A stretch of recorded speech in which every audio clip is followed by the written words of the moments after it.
Au cours d'un repas, Jésus se lève de table et se dépouille de ses vêtements, prenant l'apparence d'un esclave, comme le montrent ses paroles.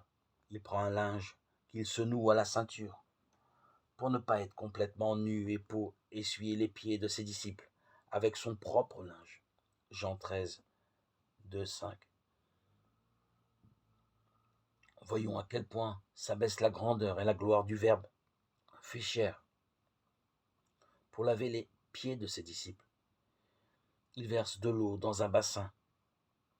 Abraham leva les yeux et vit des hommes debout devant lui. De la porte de sa tente, il courut à leur rencontre et se prosterna à terre en disant: Seigneur, si j'ai trouvé grâce devant toi, ne passe pas sans t'arrêter chez ton serviteur. Genèse 18, 2, 3. Mais Abraham ne prend pas du même de l'eau et ne déclare pas qu'il va laver les pieds des étrangers parce qu'ils sont venus chez lui. Mais il dit qu'on apporte de l'eau et qu'on vous lave les pieds. Joseph, lui non plus, n'a pas apporté d'eau pour laver les pieds de ses 11 frères, mais c'était son intendant qui leur apporta de l'eau pour se laver les pieds. Genèse 43, 24.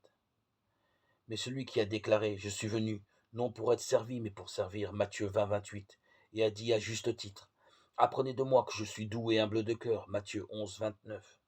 Verse lui-même l'eau dans le bassin. Il savait que personne, sauf lui, ne pouvait laver les pieds des disciples pour que cette purification leur permette d'avoir part avec lui.